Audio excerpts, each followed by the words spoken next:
into 2014. Joining me now to discuss the latest is Congresswoman Barbara Lee, Democrat from California, a member of the House Budget Committee. Congresswoman, my first question is about the medical device tax. Here we are, day 11 of the shutdown. Hundreds of thousands of people are not getting their paychecks. There has been misery across the country. Women and infant nutrition programs have been cut. The nuclear oversight regulatory body has furloughed workers. Is the salvation for all of this a repeal of the medical device tax?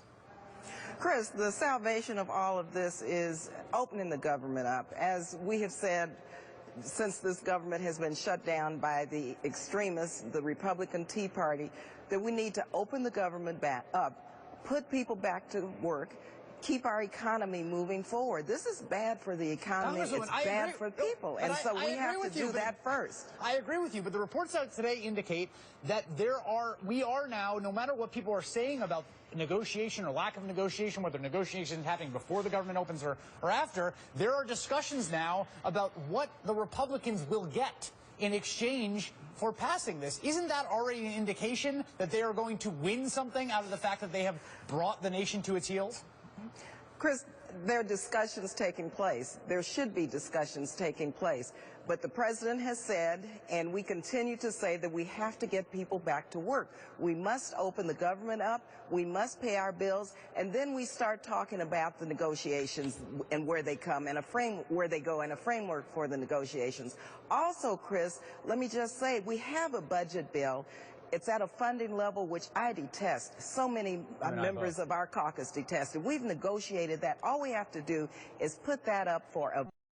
And if we get the number of votes that it takes to pass, 217, 218, then we can open the government back up. That's what we need to do first. I was feeling today that perhaps I was not paying careful enough attention to what was going on Capitol Hill because I was mightily confused about the latest, what the game plan out of the Republican caucus was, what the offer on the table was. And I was happy to see Byron York, a conservative reporter, tweet the following. GOP congressman, most of us have no idea what is going on or what to expect at this point, because that made me feel like maybe it wasn't just me. Do you understand what your colleagues on the other side of the aisle are planning to do, asking for, demanding as the way out at this point? Well, Chris, they started initially saying that they wanted to repeal the Affordable Care Act. They wanted to deny millions of Americans health care.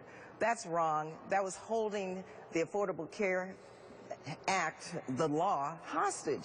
So we don't know what is going on in terms of the negotiations that they want, but discussions are taking place. That's a good thing.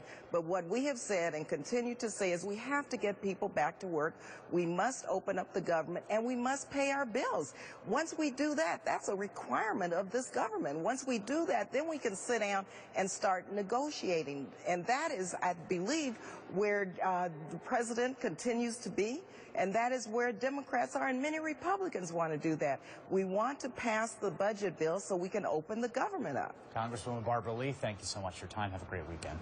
Joining me now is Ezra Klein, MSNBC policy analyst, editor of the Washington Post Wonk blog, and the just-launched Know More, KNOW-more.WashingtonPost.com. Congratulations on that, Ezra. That's a lot of fun. So you and I think, would describe ourselves as structuralists in the way that we